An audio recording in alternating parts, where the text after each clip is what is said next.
Hi everybody, my name is Nozibele Kamganamayaba. Welcome to my YouTube channel. Guys, today I am addressing like a very sensitive topic. I'm saying sensitive because I had already introduced it on my social media pages on Facebook and on Instagram. And I will be honest that I actually didn't realize that it will blow up the way that it did. I just thought to myself, oh, I can just address this on social media and that'll be it. But as I was like reading people's stories, and the fact that like I think my Facebook status got shared like over 500 times, I thought to myself, no, this needs like a proper video where we talk about these things, because when I was reading some of your stories, I realized that some people actually don't have platforms where they can really talk about some of the things that they're going through. So if I can be that person and even talking from my own experience, bring some kind of relief and kind of like assurance that we're all in this together, then I will do it. So today, guys, we're talking about, black tax. And the fact that what is the thin line between responsibility, between taking care of your family, and then your family just taking advantage of you. You get what I mean? So before I carry on, I would like to start just defining what black tax is, because I remember when I spoke to like a former colleague of mine, she's American, and every time I would talk about black tax, she never realized what I was talking about, and she got confused. Why is it called black tax? Does it only happen to black people? Like, what do you mean about black tax? So I am going to start like by defining what black tax is and then taking it from there. So I did like a quick Google search, and because I have my own definition, but I realized that it might be too harsh. And so I wanted it to be more, it can be from Google. It basically says the same thing, but obviously Google makes it more professional. So Google basically says, generally speaking, the so-called black tax is income black professionals give to their families to support them. It impacts the ability for many black professionals to be able to save and build generational wealth. So a couple of years ago, I read Trevor Noah's book, and I found it so fascinating. And please, guys, if you have a chance, please buy his book. It's so funny, but also quite very educational. And there is a section where he also explains like what black tax means, specifically also to him. So he says, black tax is because the generation who came before you were not privileged in terms of education, in terms of skills. Rather than being free to use your own skills and education to move forward, you lose everything just trying to bring everyone behind you back up from zero. So the reason why I started talking about black tax was because we've been on lockdown for almost 4 months. And although most of the time it has been okay, because obviously we are living in trying times, we're trying to contain the coronavirus, not only in South Africa, but all over the world. So I realized that there have been moments where mentally I haven't been okay. I realized that there've been things that I thought I dealt with, that I thought I had gotten over, that I actually haven't. And this lockdown and being obviously, being in one place has really started playing with my mind and really making me feel some kind of way, particularly with the topic for today. So recently, Sku and I lost one of our cars. So we woke up one day, Sku was going off for his morning run, and just as he was about to get out of the gate, he realized that the car is gone. So it's funny how we reacted. Obviously, we were shocked. Like, we're like, okay, we can't believe one of our cars is gone. But at the end of the day, after like the shock, we're like, listen, there's nothing we can do. It's gone, it's gone. Like, we are just thankful that it wasn't a far worse situation, because we don't know whether they could have gotten inside the house to ask for the car keys. One of us would have been hurt. We don't know. So we're just thankful that it wasn't a far off situation as it was. So we started now calling our families. I started calling my mom just to inform her that, listen, again, one of our cars is gone, like just like that. So my mom obviously was quite taken back, and she was quite stressed about it. But she started irritating me, guys, by asking me like many questions, and like she sounded like one of the investigators, like one of the police guys. How did they get in? Blah blah blah. But I'm like, ma, I don't know. All I know is that the car is gone. And so I'm trying to like really manage the situation, because if she starts stressing, then I'm going to start stressing. And at that point in time, I was okay. I just wanted to get it over with in terms of like the insurance, the police were here and all of those things. So like over like a couple of back and forth with Ma, and then she says, so I tell her, actually, no, don't worry about it. In any case, we did have like a discussion, like a very brief discussion about whether or not we want to replace one of the cars. So both of them are paid up, and we were discussing about, the fact that after a car is paid up, after the 5 years, it starts giving you problems, and we didn't want to get to that point. So we thought to ourselves, should we buy a new car, or the two ones we have as second hands are fine? So, but we never like finalized that discussion, because obviously there was lockdown and all of those things. So doesn't Ma say, yeah, even if that was a case, Galoku, I'm more worried because I thought like you were gonna give one of the cars to your brother. And I'm like, lady, Ma, do you realize that I just told you like one of the cars is stolen? Like, I don't understand why now it goes to a point where you wanted us to give like one of our cars to our brother. Okay, even if it was something that you were thinking, couldn't you wait like at least a month and then tell me that, not while everything is still hot?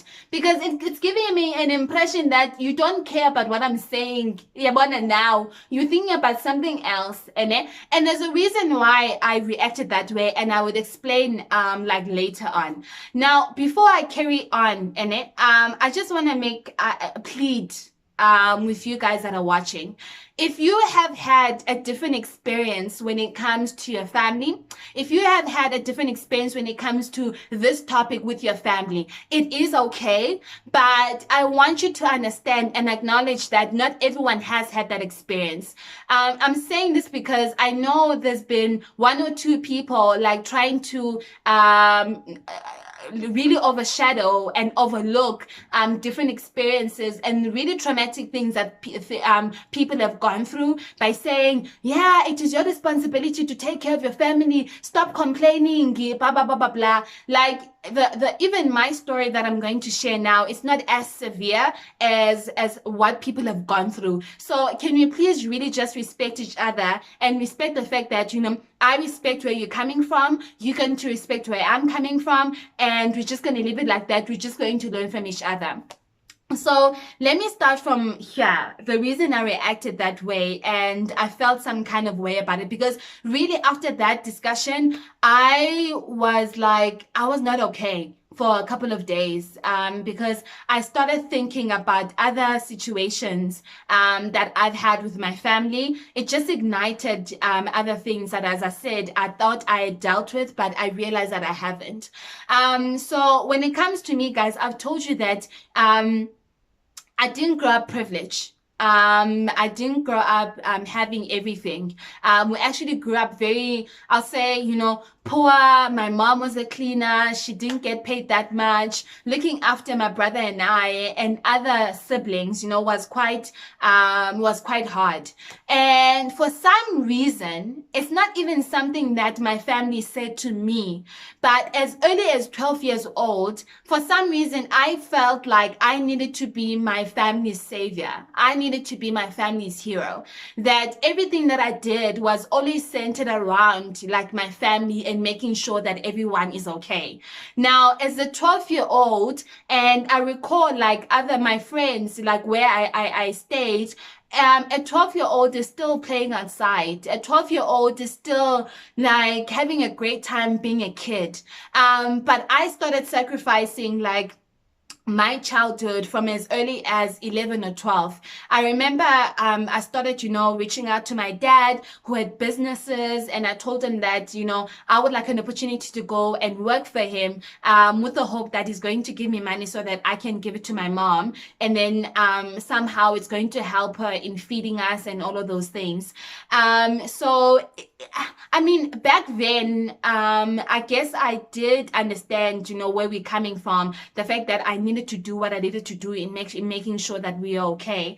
But I will be honest, because I remember when I started working for my dad, a couple of my other siblings also started working for my dad, and it always broke my heart every time that every month we'll get paid. So my dad, for some reason, will give my other siblings their money like on their hands, like their envelopes here, here, here, here. But then with me, he will always like wrap it in a black plastic bag, and then he'll ask one of his drivers to drive me home and give the money to my mother directly. And I never saw any of that money. I never saw any of that money. I don't know what my mom did with the money. I just knew that every weekend, every school holiday, and every afternoon, I just needed to work. And then at the end of the month, that money used to be given to my mom. And then it will always be like an awkward conversation the following day or 2 days after, when my siblings, my half sisters, my half brothers come in at work with like new clothes, with new stuff. And then there's always a conversation about, yeah, what did you do with your money when, I always tell my mother that my money is my money, but I knew my mom, like, guys, like when I say I'm afraid of my mom, even till this day, I'm not kidding. Like, you can't have a conversation with my mom about this is my money and this is what like, you can't have all of that. So that basically also translated to like to the rest of my life and how I handled different situations when it comes to money and my family. I remember when I think I touched on this when we were doing the wedding video, and my brother needed to get married. Back then I was around 16. I think I was 15 or 16. And my mom had the situation where my brother started dating. And to cover the shame of my brother dating, he convinced him, or he asked him to choose actually whether he wanted to get married or not. And my brother actually chose to get married to this girl. But the trick was my brother was not working, all right? And my mother was in a lot of debt, right?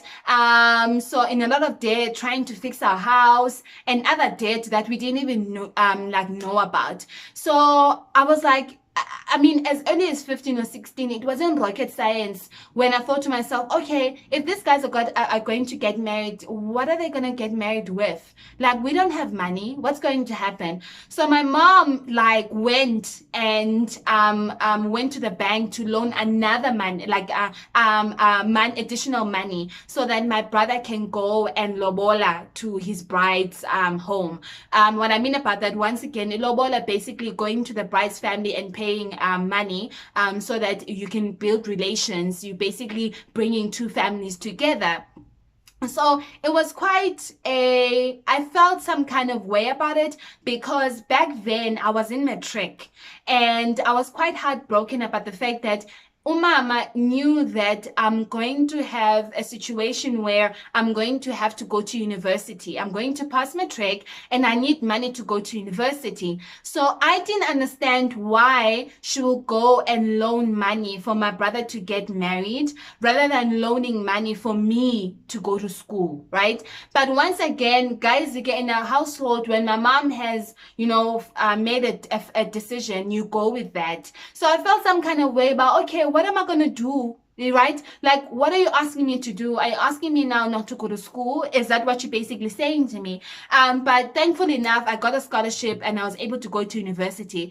But in a situation where I wouldn't have gotten a scholarship, I really don't know what would have happened. I would have probably gotten a piece job or a job in a supermarket or whatever the case may be.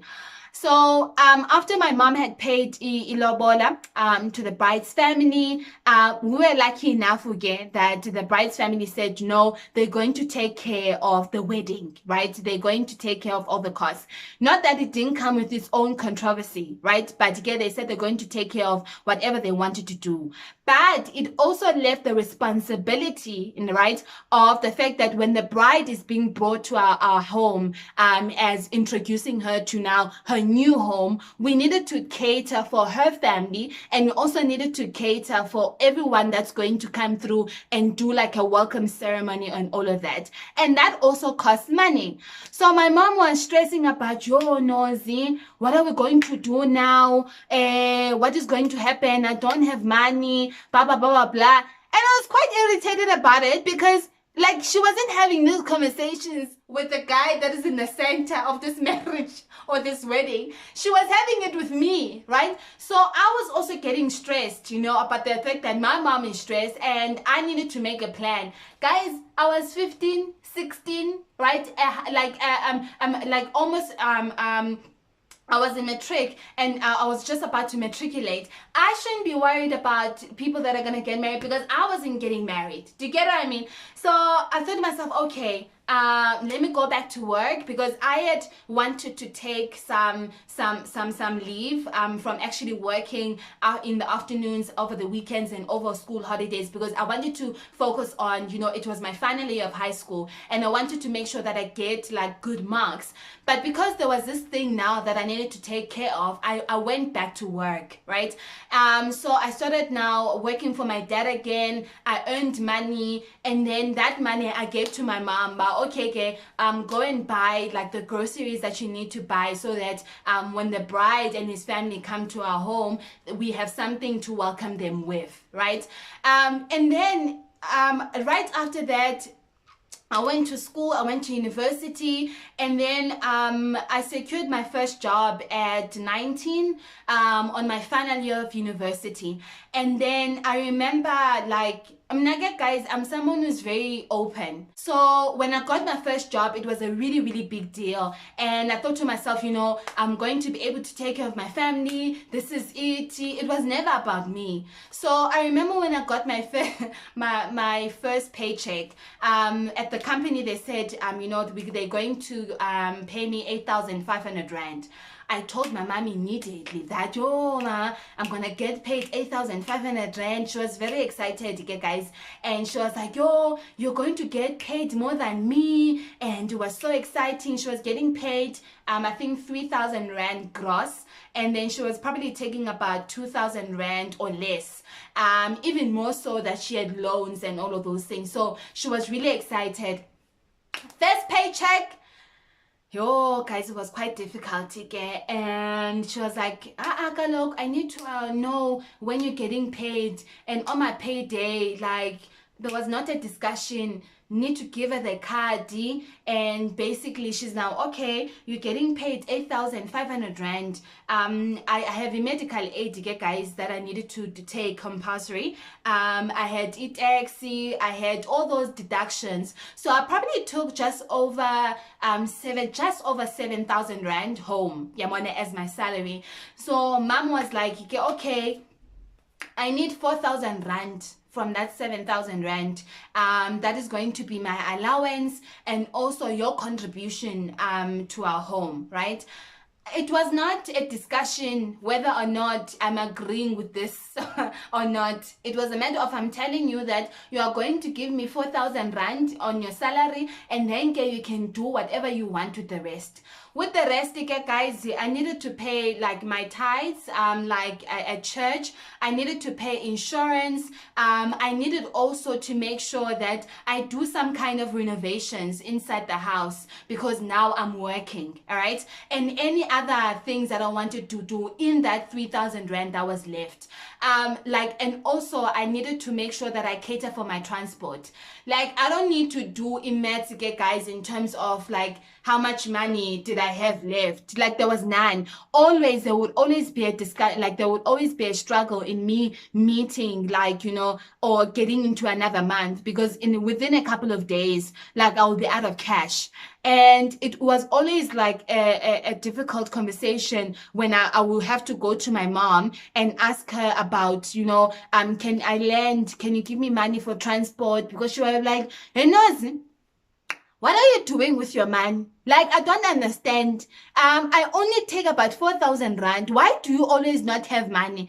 And it always broke my heart, because I'm like, I don't have any other money that I'm getting. It was 2012 when the company that I was working for, decided to give me like a great opportunity. Their headquarters were in Germany, and they were running like a trainee program for like the entry level, employees to go to Germany for 1 year to get trained at their headquarters, but eventually come back to the local market. So my boss chose me to go to Germany for 12 months.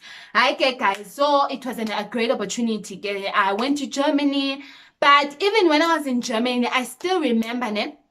I was like a group of 8 of us from around the world, from Bulgaria, from Russia, from Austria, from Turkey, from South Africa. And when we were in Germany, like our group were like, guys, and even before I even left for South Africa, my boss was like, Nozi, make sure that you travel. Make sure that you get that experience, because you don't know when you will be back in Europe. It's really easy to go to Paris. It's really easy to go to London. It's really easy to travel around, Europe, to go to Spain when you're in Germany, and it's quite cheap. So that's what my colleagues did. Like, they really took advantage of that. But now, as soon as I went to Germany, I was already calculating, guys, I was going to save like 10,000 rand, 15,000 rand every month, so that I can go back home and have money to renovate my mom's house. I can have money to, to give to my brother, because my brother was going through a rough time back then. I'm gonna have money to give to my brother so that he can start his own business. I can give money to my mom. So while everyone else was traveling, I was stuck in Germany for 12 months. But eventually, after my trainee program, I had saved about 200,000 rand. So I went back home, came back in South Africa, and I even still remember when my mom saw the money. Like, she was really happy. We started renovating the house, guys, like floors, buying my mom furniture. My brother wanted to do his license. He did his driver's license. I bought my brother a second-hand car because we wanted him to start his own business. That second-hand car got stolen, and that was it, because we didn't have insurance. I bought him another one. That one was stolen again. We didn't have insurance. Hey! So eventually, now after 200,000 rand, the money was finished, right? And we were able to renovate the house. Here's the trick now, guys. While renovating the house, I did not know that my mom had done something that could have been considered illegal with the house. So while I was in high school, Mama, there was this thing going around, our neighborhood, that you can basically transfer the ownership of your house to someone else as a first-time buyer or something like that, so that the government can give you subsidy money. So the government gives you basically about 20,000 or 30,000 rand back. Yeah, but so my mom, without really thinking about it and making an informed decision, and she did this without our knowledge. Although she sometimes says, like, my brother was aware and I was aware. And I'm like, Ma, even if I was aware, I was like a 15, 16-year-old. What did I know? Do you get what I mean?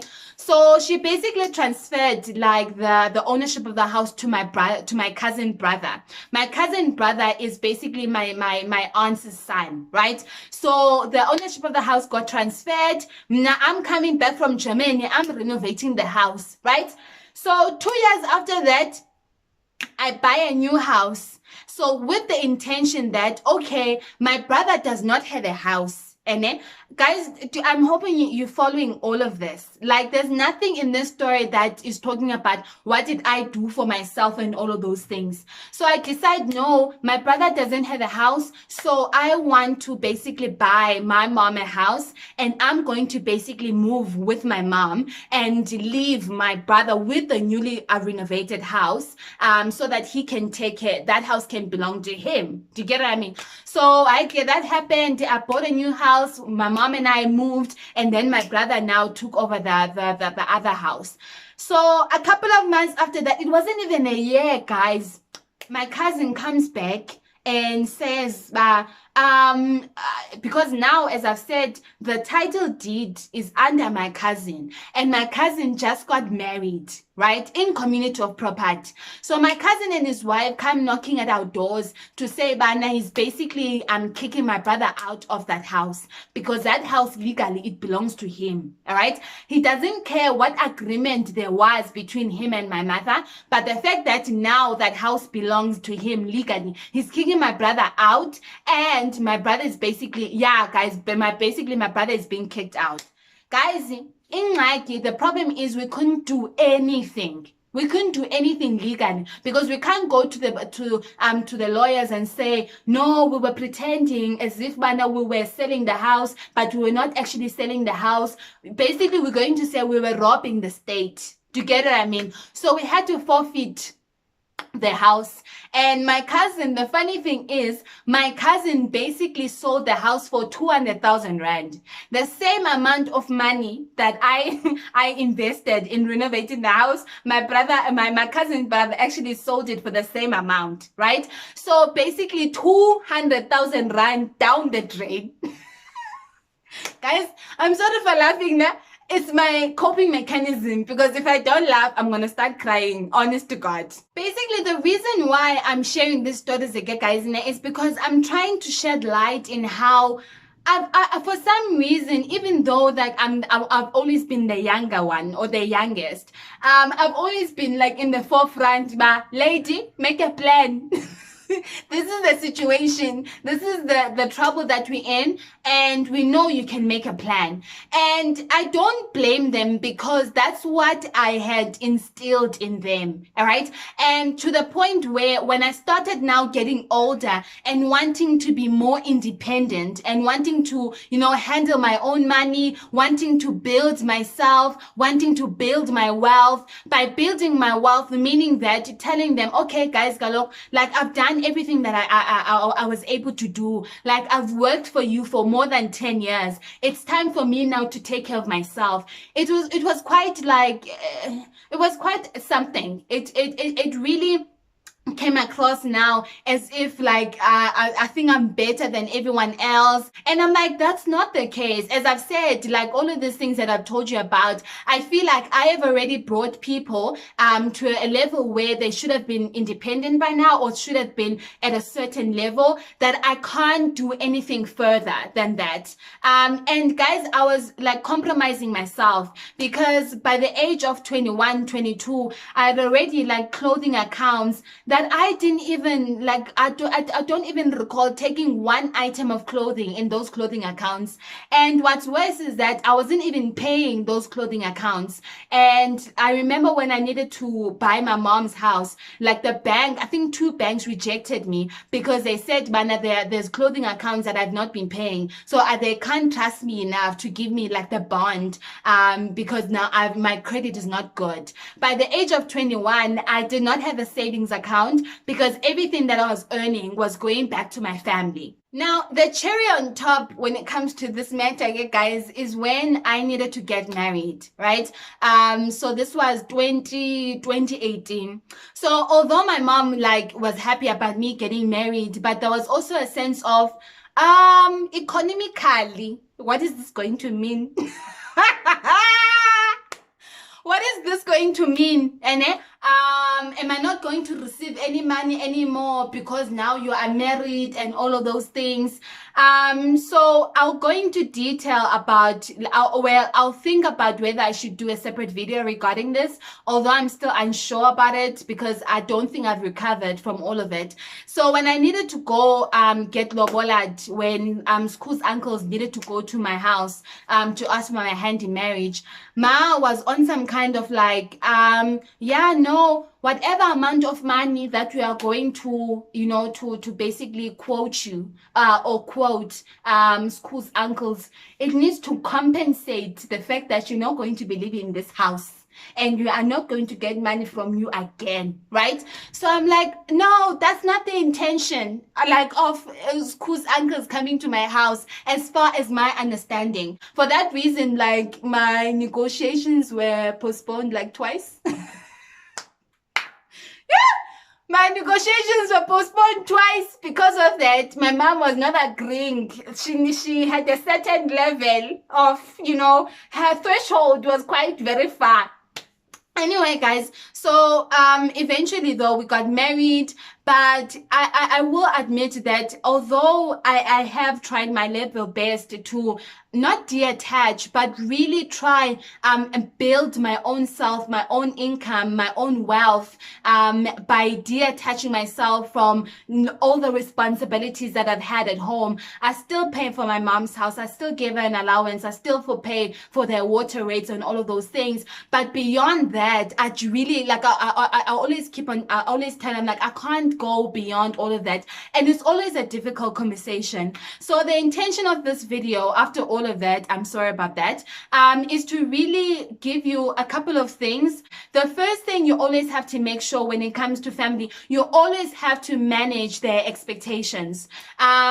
The most important thing for me is to understand, and I'm hoping there are parents that are watching this, when we decide that we're going to have children, we don't decide or think about the fact that these children are going to be working in 10, 15 years to come so that they can give us money or so that they can send, like, their siblings to school. That's not the intention as far as I understand. Now, I am talking from a point of view where I don't have children, but if I ever had to decide that I want to have children, I don't feel like I'm going to have children so that these children can take care of me or my husband.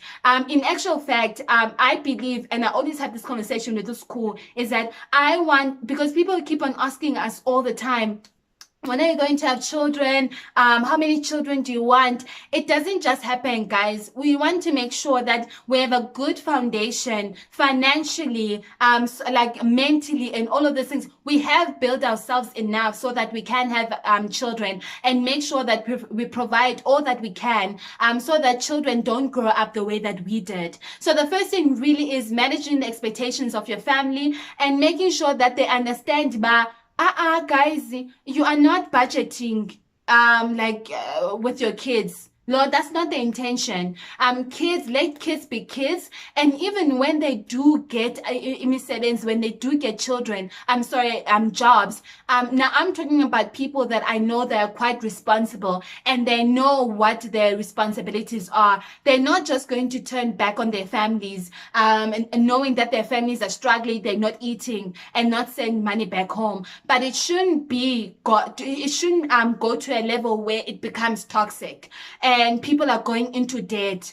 People are going into, like, they can't even afford to buy their own houses. They can't even afford their own basic necessities because of their responsibilities back home. Secondly, guys, one of the things that make us go into debt really, really quickly is because we want to do everything at the same time. We're busy taking care of our families. We're busy sending our siblings to school. We're busy sending money to our families. At the same time, we want to build a mansion for our family. And more so, sometimes we don't have money, cash, to build that mansion. So we have to go and take out loans because we don't want people to think we've been working for 5 years and we haven't been able to build or buy our parents' houses. No, that shouldn't be the case. Like when I look back, I actually wish that I had waited longer to either renovate or even buy my mom the house so that I can have a more like bigger deposit than I actually had. Because I remember, I think my mom's house was about 575 and I only had like, I think 50,000 rand. And that 50,000 rand, I think, was only used for Lantuka for transfer fees and lawyer fees. I don't actually even think that I had enough for a deposit.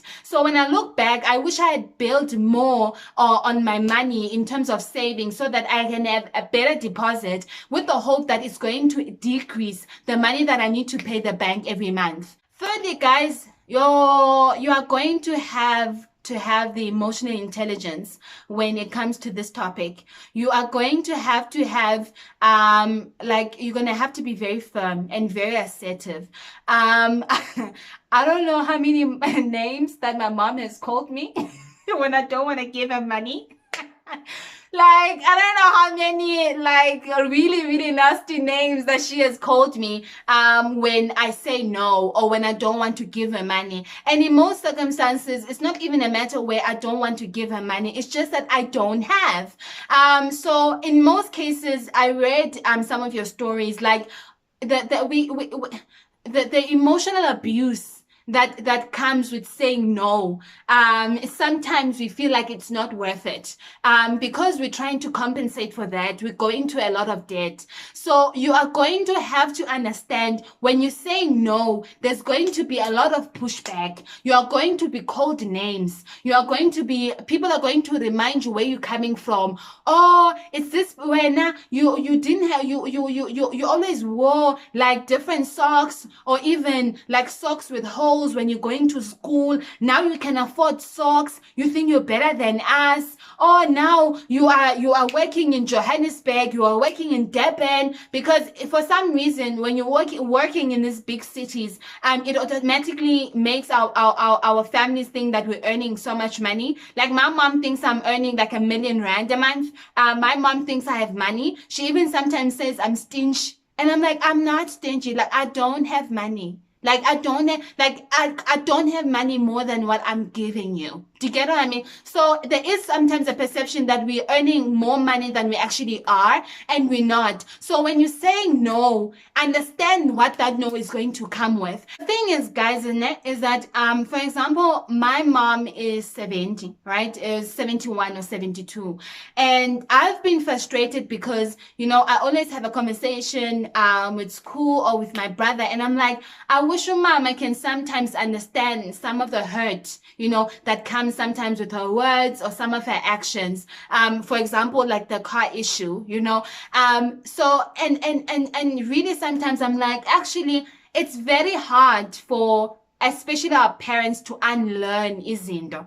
It's very hard for our parents to unlearn things, because in their minds, when something is this way, it is that way. And when you are the child and you are never right. So that is why it's very important is do not try to change how your family thinks or how your parents think, because that is always the way they're going to think, unfortunately. And I know this from experience. So to manage that situation, manage yourself. And by managing yourself is managing what you can do. And that's why I'm saying no. And lastly, guys, when all else fails, lie. Okay? You must lie. Don't tell them you got a job. Okay?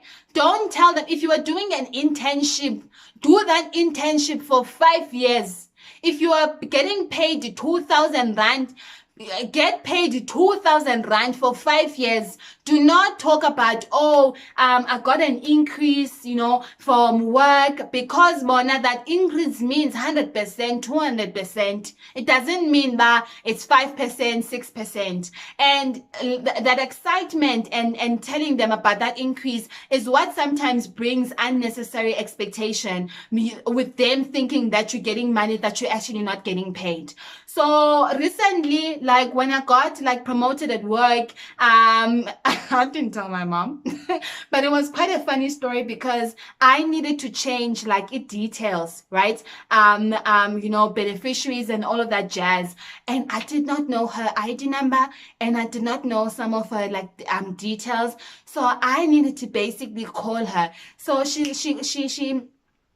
I basically called her and I asked her for all that information. And she was basically like, why do you want my confidential information? I was like, no, at work we're busy updating, all our things at work in terms of who our, next of kin and all of those things. And I go, look, Mama, it's only me and school in Johannesburg. So if anything had to happen to one of us or to both of us, they need to be able to call, you guys in Port Elizabeth and all of those things. I didn't tell her that I got like a promotion or I got a raise or I'm at a new job and whatever the case may be, because I know like what that comes with. It comes with, oh, now you are going to get more money on all of those things, which is like, it brings more headache than necessary.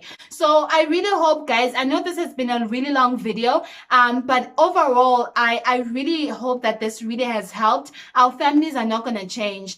In actual fact, the only thing that's going to change is how we respond to our children coming up. I'll see you next time, guys, man, when we're covering a more lighter topic, because as I said, then this makes me feel some kind of way. But anyway, guys, thank you so much for tuning in. Please make sure that you subscribe and share the video. It's been a pleasure. I'll see you guys next time.